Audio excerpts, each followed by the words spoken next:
મિત્રો, સરકારે એક નવી યોજના લોન્ચ કરી છે જેનું નામ છે પશુધન સહાય યોજના, જે અંતર્ગત તમારા પશુને વીમો આપવામાં આવે છે। તમારે માત્ર ₹100નું પ્રીમિયમ ભરવાનું હોય છે દર મહિને અને તમારા પશુને વીમો મળી જશે। આ યોજના અંતર્ગત તમે વધુમાં વધુ 2 પશુઓનો વીમો લઈ શકો છો। તો હવે આ વિડીયોમાં આપણે વાત કરીશું કે તમે આ યોજનાનું ઓનલાઈન ફોર્મ કઈ રીતે ભરી શકો છો। સૌપ્રથમ તો વાત કરીએ કે આ યોજનામાં ફોર્મ ભરવા માટે તમારે શું શું ડોક્યુમેન્ટ્સની જરૂર પડશે। જેમાં સૌપ્રથમ તમારે જાતિનો દાખલો જોઈશે, પરંતુ જો તમે SC કે ST કેટેગરીમાં આવતા હોય તો જ તે જોઈશે। OBC અથવા જનરલમાં આવતા હોય તો તમારે તેની જરૂર પડશે નહીં। બીજા નંબરે તમારા પાસે રેશન કાર્ડ હોવું જોઈએ। ત્રીજા નંબરે સરકાર માન્ય ફોટાવાળા ઓળખપત્રની નકલ, એમાં ચૂંટણી કાર્ડ, ડ્રાઇવિંગ લાયસન્સ, કિસાન ક્રેડિટ કાર્ડ કે આધાર કાર્ડ, આમાંથી કોઈ પણ એક ચાલશે। અને ચોથા નંબરે બચત ખાતું એટલે કે બેંક પાસબુકની ઝેરોક્સ હોવી જોઈએ અથવા તો કેન્સલ કરેલો ચેક, આ બેમાંથી કોઈ પણ એક ચાલી જશે। આટલા ડોક્યુમેન્ટ્સ તમારા પાસે હોવા જોઈએ। તો હવે વાત કરીએ કે ઓનલાઈન અરજી તમારે કઈ રીતે કરવાની છે। સૌપ્રથમ આ વિડીયોની નીચે ડિસ્ક્રિપ્શનમાં ચાલ્યા જશો, ત્યાં આગળ તમને એક સાઇટની લિંક મળી જશે। તે સાઇટ પર તમે ક્લિક કરશો એટલે તમે આ ખેડૂતની સાઇટ પર સીધા આવી જશો અને તમારે અહીં બીજા નંબરનો જે ઓપ્શન છે પશુપાલનની યોજનાઓ માટે અહીં ક્લિક કરો। તેના પર અહીં ક્લિક કરવાની ઉપર ક્લિક કરી દેવાનું છે। ત્યારબાદ તમને 2 ઓપ્શન દેખાઈ જશે, પશુપાલન અને મરઘાપાલન। જેમાં પશુપાલનની નીચે પહેલો જ ઓપ્શન છે, અહીં જોઈ શકો છો પશુધન વીમા સહાય યોજના। તો તમારે આના પર ક્લિક કરી દેવાનું છે।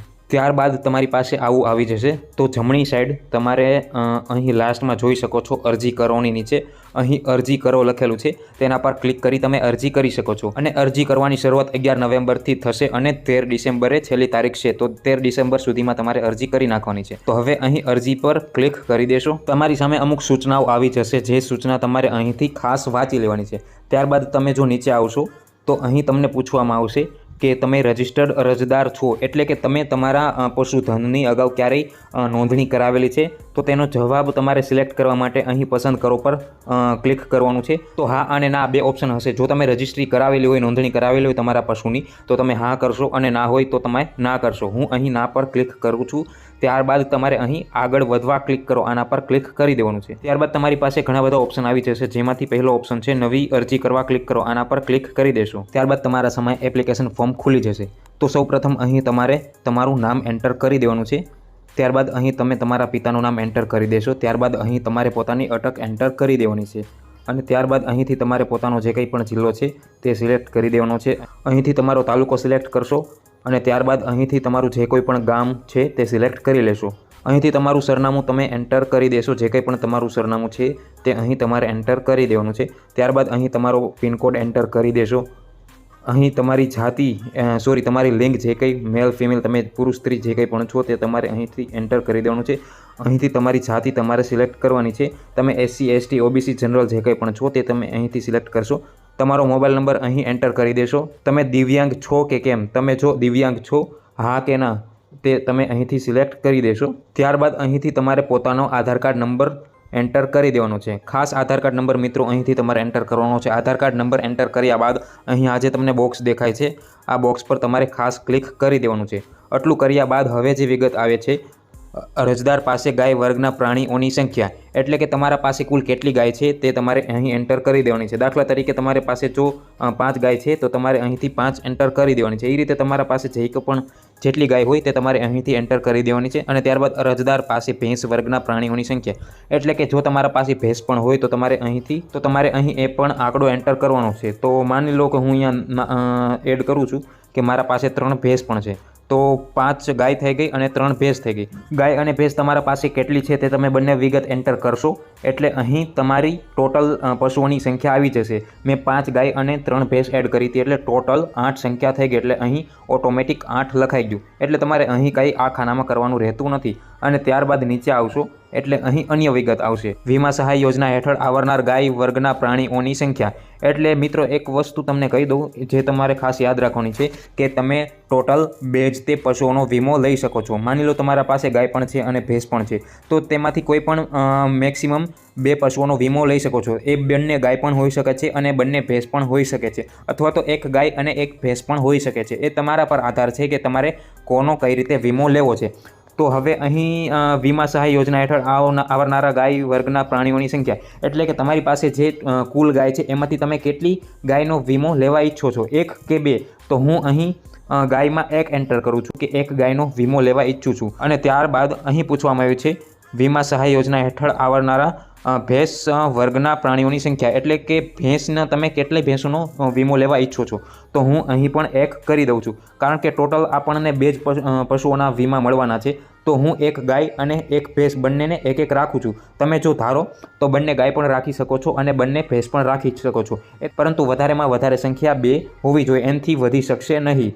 હવે લાભાર્થીની કેટેગરી જે તમારે અહીંથી સિલેક્ટ કરવાની છે. લાભાર્થીની કેટેગરી પસંદ કરો, એના પર ક્લિક કરશો એટલે APL અને BPL 2 ઓપ્શન આવી જશે. એટલે કે તમારા પાસે જે રેશન કાર્ડ છે એ APLનું છે કે પછી BPLનું, જે કંઈ પણ હોય તે તમારે અહીંથી સિલેક્ટ કરવાનું છે.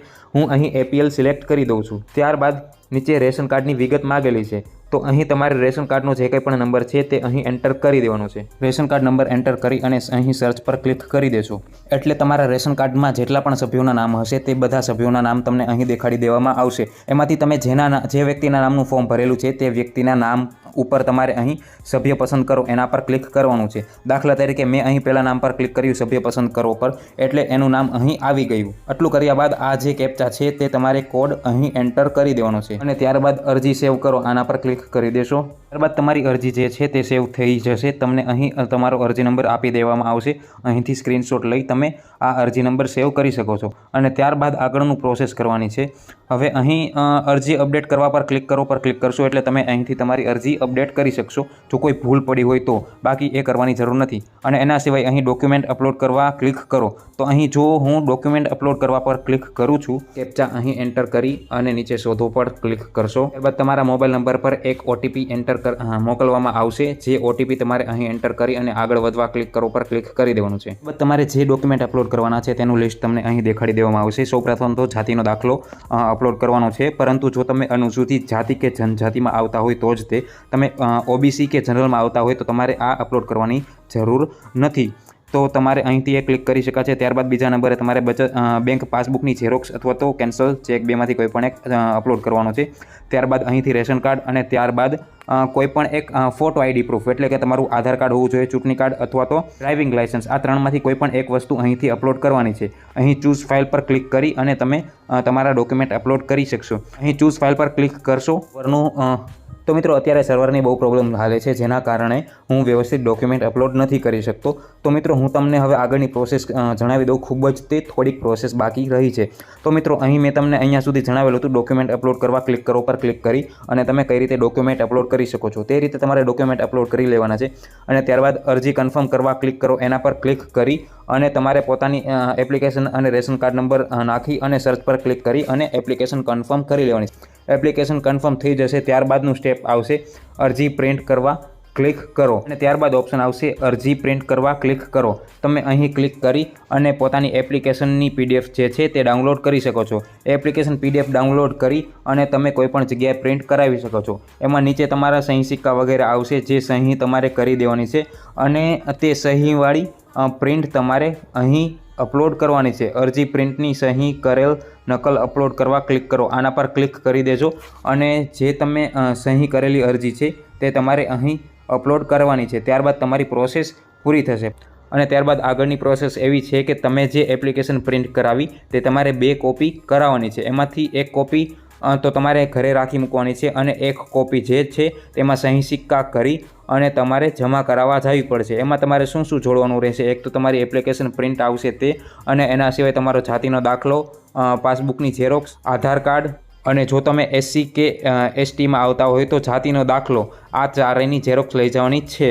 તમે જે એપ્લિકેશન પ્રિન્ટ કરાવી હતી તેમાં નીચેની સાઈડ તમને એક સરનામું આપવામાં આવેલું હશે. તે ઓફિસે તમારે એ એપ્લિકેશન જમા કરાવવાની છે. ત્યારબાદ જ તમારી પ્રોસેસ પૂરી થશે. તો તમને વિડીયો જો પસંદ આવ્યો હોય તો ચેનલને સબસ્ક્રાઈબ કરી લેજો અને વિડીયોને લાઇક કરવાનું ના ભૂલતા.